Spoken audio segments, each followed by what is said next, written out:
जय हिंद दोस्तों, मैं हूं आपका दोस्त चेतन विस्पुते। दोस्तों, आज के इस वीडियो में हम लोग डिस्कस करने वाले हैं लेटेस्ट एडवाइजरी जो कि जीएसटीएन पोर्टल पर इश्यू हुई है। ये एडवाइजरी में क्या कहा गया है? रूल नंबर 59 सब रूल 6 जो कि आया था विथ नोटिफिकेशन नंबर 121 और वो नोटिफिकेशन आया था जनवरी 1 21 के दिन। अब इस रूल के अंदर क्या है कि जो लोग मंथली रिटर्न फाइल करते हैं उन्होंने अगर पिछले 2 महीने का जीएसटीआर 3B फाइल नहीं किया होगा तो उनको अगले महीने से जीएसटीआर 1 फाइल नहीं करने दिया जाएगा। और जो लोग क्वार्टरली रिटर्न फाइल करते हैं उनके लिए अगर उन्होंने पिछला जो क्वार्टर था, पिछला जो टैक्स पीरियड था, उसका जीएसटीआर 3B फाइल नहीं किया होगा तो अगला आने वाला जो पीरियड रहेगा उसमें उनको जीएसटीआर 1 और आईआईएफ जो है वो फाइल नहीं करने दिया जाएगा। एक बार एडवाइजरी पढ़ लेते हैं तो हमें और डिटेल में पता चलेगा। तो rule 59 sub rule 6 of C GST rule 2017, इसमें क्या कहा था? क्लोज ए था उसका, registered person shall not allowed to furnish the detail of outward supply of goods or service or both under section 37 inform GSTR 1 if he has not filed or furnished the written inform GSTR 3B for the preceding 2 months। Registered person है जिसने पिछले 2 month का GSTR 3B file नहीं किया है उसको GSTR 1 file नहीं करने दिया जाएगा। और क्लोज बी जो है वो क्या कहता है? Registered person required to furnish return for every quarter under proviso to subsection 1 of section 39 shall not allow to furnish the detail of outward supply of goods or service or both under section 37 inform GSTR 1 or using invoice furnishing facility IFF if he has not furnished the written inform GSTR 3B for the preceding tax period। तो दोनों चीज यहाँ पे clear हो गई। Monthly return वालों को 1 file नहीं करने दिया जाएगा अगर उन्होंने पिछले 2 महीने के 3B फाइल नहीं किए हैं, और जो क्वार्टरली फाइलर्स है जीएसटीआर 1 के, उसने अगर पिछला जो टैक्स पीरियड था उसका 3B फाइल नहीं किया तो अगले आने वाला जो जीएसटीआर 1 और आईएफएफ वो जो है वो फाइल नहीं करने दिया जाएगा। अकॉर्डिंगली क्या हो रहा है?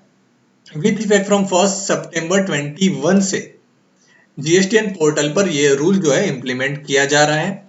और जीएसटीएन पोर्टल जो है वो क्या चेक करेगा? वो सबसे पहले चेक करेगा जो लोग मंथली फाइलर्स है उनके लिए कि पिछले 2 टैक्स पीरियड का यानी कि 2 मंथ का जीएसटीआर 3B फाइल किया है या नहीं किया है। और जो लोग क्वार्टरली फाइलर्स है उनके लिए पोर्टल क्या चेक करेगा कि पिछला जो पीरियड था उसका 3B उन्होंने फाइल किया है कि नहीं किया है। अगर नहीं किया है तो जीएसटीआर 1 और आईएफएफ जो है उसे फाइल नहीं करने देंगे। अब पता कैसे चलेगा फाइल किया है कि नहीं किया है? जिसने फाइल नहीं किया उसे तो ऑलरेडी पता ही रहेगा, बट सिस्टम को कैसे पता चलेगा? तो सिस्टम में जब भी आप जीएसटीआर 1 सबमिट करने जाओगे तो वहां पर आपको जो जीएसटीआर 1 और आईएफएफ जो है वो फाइल नहीं करने देगा अगर आपका पिछला जो कंप्लायंस है वो नहीं होगा। तो देख लिए, एक बार पढ़ लेते इसमें क्या लिखा है। This check will operate on clicking the submit button of GSTR 1 and the system will give an error message if the condition of Rule 59 sub Rule 6 is not met. It may be noted that the records which have been saved in GSTR 1 will remain saved and filing of such record will be permitted after Rule 59 sub Rule 6 is compliant with। भले ही आपने जो compliance नहीं किया हो उस rule का, but आपने GSTR 1 और आईएफएफ के अंदर जो डेटा डाला होगा वो सेव रहेगा। आईएफएफ वैसे तो अगर डेट निकल जाने के बाद में उसकी कोई वैलिडिटी रहती नहीं है, हम जीएसटीआर 1 ही कहेंगे। जीएसटीआर 1 में आपने जो भी डेटा सेव किया रहेगा वो सेव रहेगा। आपने पिछला जो 3B फाइल कर दिया तो आपको आगे वो सबमिट करने देगा।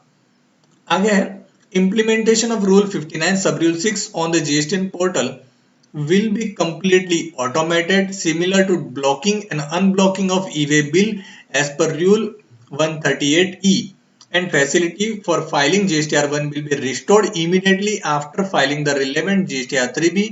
No separate approval would be required from the tax officer to restore the facility for filing GSTR 1। ये बहुत अच्छी बात है कि अगर आपका जीएसटीआर 1 या आईएफएफ ब्लॉक हो चुका है तो उस केस में आपको क्या करना रहेगा, जो पिछले 3B आपके पेंडिंग वो पहले क्लियर कर देने हैं, तो सिस्टम ऑटोमेटिकली आपको GSTR1 और IFF जो है फाइल करने देगा। आपको टैक्स ऑफिसर के पास अलग से अप्रूवल या अलग से कोई एप्लीकेशन करने की जरूरत नहीं है। सेम टू सेम जैसा ई-वे बिल में होता है वैसा यहाँ पर रहेगा। फिर आगे है, to ensure no disruption in filing GSTR1 IFF, taxpayer who have not filed their pending GSTR3B specially from period November 2020 and afterwards may do so at the earliest. So जिन्होंने IFF और GSTR1 फाइल करना है, उनको अगर उनका 3B नवंबर 20 से pending है तो प्लीज उसे पहले क्लियर कर देना, ताकि सितंबर से किसी को प्रॉब्लम ना आए। सो ये एडवाइजरी थी और मेरे ख्याल से अच्छा स्टेप है, इतना इसे बुरा नहीं कहेंगे जितना वो ITC ब्लॉकिंग के जो प्रोविजन है। तो दोस्तों ये था आज का अपडेट। अगर वीडियो अच्छा लगा है तो प्लीज लाइक शेयर और सब्सक्राइब जरूर से कीजिएगा। Thank you for watching. मिलते हैं अगले वीडियो में। जय हिंद, जय भारत।